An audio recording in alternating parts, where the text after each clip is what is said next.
मुख्यमंत्री माझी लाडकी बहीण योजनेचा जर तुम्हाला 1,500 रुपयांचा लाभ घ्यायचा असेल मित्रांनो, तर तुम्हाला त्या योजनेसाठी अर्ज करणं सर्वात प्रथम आवश्यक आहे।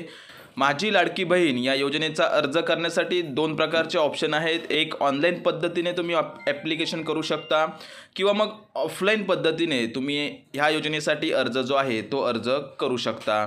मित्रांनो, माझी लाडकी बहीण या योजनेचा अर्ज करताना तुम्हाला हमीपत्र म्हणजेच सेल्फ डिक्लेरेशन इथे देणे अतिशय आवश्यक आहे।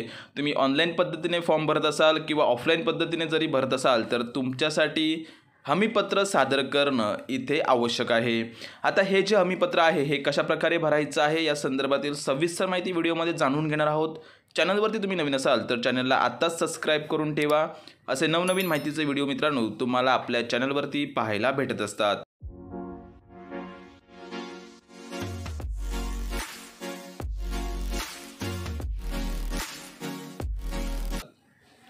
तुम्ही इथे पाहू शकता मुख्यमंत्री माझी लाडकी बहीण योजना अर्जदाराचे हमीपत्र। मी घोषित करतो की च्या समोर तुम्हाला अशी टिक जी आहे ती खून करायची आहे।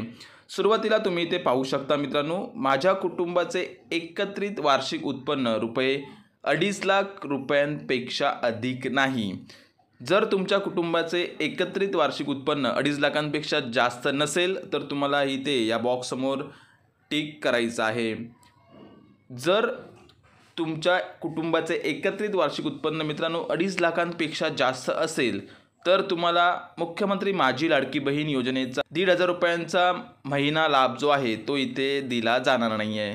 दुसऱ्या क्रमांकाला तुम्ही पाहू शकता, माझ्याकडे उत्पन्न प्रमाणपत्र नसल्याने मला पिवळे किंवा केशरी रेशन कार्ड आधारे उत्पन्न प्रमाणपत्रातून सूट देण्यात यावी।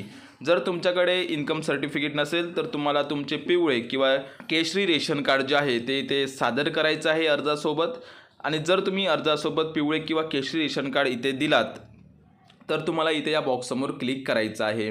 त्यानंतर माझ्या कुटुंबातील सदस्य आयकरदाता नाही, म्हणजेच तुमच्या कुटुंबातील कोणताही सदस्य जर इन्कम टॅक्स भरत नसेल तर तुम्हाला इथे ह्या बॉक्स समोर क्लिक करायचं आहे। पुढे तुम्ही पाहू शकता, मी स्वतः किंवा माझ्या कुटुंबातील सदस्य नियमित किंवा कायम कर्मचारी म्हणून सरकारी विभाग, उपक्रम, मंडळ, भारत सरकार किंवा राज्य सरकारच्या स्थानिक संस्थेमध्ये कार्यरत नाहीत किंवा सेवानिवृत्तीनंतर निवृत्ती वेतन घेत नाहीत। म्हणजेच मित्रांनो, तुमच्या कुटुंबातील सदस्य सरकारी कर्मचारी किंवा सेवानिवृत्तीनंतर निवृत्ती वेतन जर घेत नसेल तर तुम्हाला इथे या बॉक्स समोर क्लिक करायचं आहे। ध्यानात ठेवा मित्रांनो, हमीपत्र भरताना सगळे मुद्दे जे आहेत ते तुम्हाला नीट वाचून समजून घ्यायचे आहेत। व्हिडिओमध्ये आपण सविस्तर माहिती जाणून घेत आहोत। व्हिडिओ स्किप न करता शेवटपर्यंत नक्की पहा। हमीपत्रामध्ये जर तुमची काही चूक झाली तर तुम्हाला माझी लाडकी बहीण योजनेचा 1,500 रुपयांचा लाभ जो आहे तो इथे शासनाकडून दिला जाणार नाही आहे।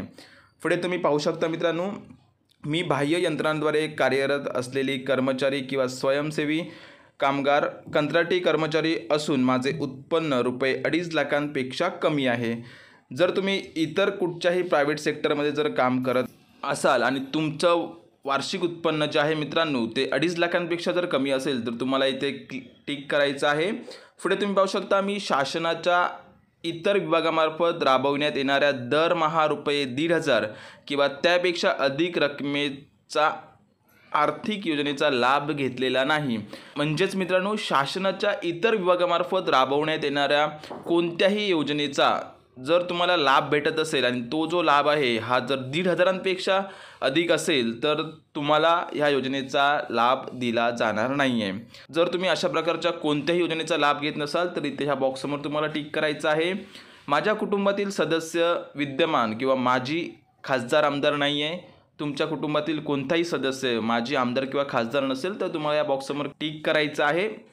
माझ्या कुटुंबातील सदस्य भारत सरकार किंवा राज्य सरकारच्या बोर्ड, कॉर्पोरेशन बोर्ड, उपक्रमाचे अध्यक्ष, उपाध्यक्ष, संचालक सदस्य नाहीत।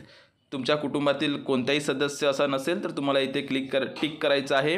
माझ्याकडे किंवा माझ्या कुटुंबातील सदस्यांच्या नावावर 4 चाकी वाहने नोंदणीकृत नाही। म्हणजेच मित्रांनो, तुमच्या कुटुंबातील कोणत्याही सदस्याजवळ जर 4 चाकी वाहन असेल त्यामधून फक्त ट्रॅक्टर वगळलेले आहेत, जर तुमच्याकडे ट्रॅक्टर व्यतिरिक्त कोणतेही 4 चाकी वाहन नोंदणीकृत तुमच्या कुटुंबातील सदस्याच्या नावावर जर असेल तर तुम्हाला माझी लाडकी बहीण योजनेचा लाभ इथे दिला जाणार नाही आहे. शेवटचा मुद्दा आहे, माझ्या कुटुंबात एकापेक्षा जास्त अविवाहित महिलेने या योजनेचा लाभ घेतलेला नाही. तुमच्या कुटुंबातील एकापेक्षा जास्त अविवाहित महिलेने या योजनेचा जर लाभ घेतलेला नसेल तर तुम्हाला या बॉक्समध्ये टिक करायचं आहे. तर अशा प्रकारे मित्रांनो, हे जे हमीपत्र आहे, ह्या हमीपत्रामध्ये संपूर्ण माहितीचा व्यवस्थित तुम्ही खुलासा केल्यानंतर तुम्हाला हे हमीपत्र तुमच्या जवळच्या अंगणवाडी केंद्रामध्ये द्यायचं आहे. तिथे दिल्यानंतर ऑनलाईन पोर्टलवरती त्यांच्याकडून ही सगळी माहिती तुमची भरली जाईल. आणि इथे तुम्ही पाहू शकता, वरीलप्रमाणे घोषित करतो की मुख्यमंत्री माझी लाडकी बहीण योजनेसंबंधित पोर्टलवर आधार क्रमांक आधारित प्रमाणीकरण प्रणालीसोबत स्वतःला प्रमाणित करण्यास व आधारित प्रमाणीकरणानंतर माझा आधार क्रमांक, बायोमेट्रिक किंवा वन टाईम पिन म्हणजेच OTP माहिती प्रदान करण्याची सहमती देण्यास माझी हरकत नसेल. म्हणजेच मित्रांनो, हमीपत्र दिल्यानंतर अंगणवाडी सेवकांकडून तुमचा फॉर्म भरला जाणार आहे आणि त्या ठिकाणी बायोमेट्रिक किंवा OTP मार्फत तुमचं आधार ऑथेंटिकेशन जे आहे मित्रांनो, ते आधार ऑथेंटिकेशन करून तुमची KYC जी आहे ती इथे केली जाणार आहे. हमीपत्रामध्ये तुम्ही पुढे पाहू शकता, इथे तुम्हाला स्थळ, दिनांक टाकायची आहे.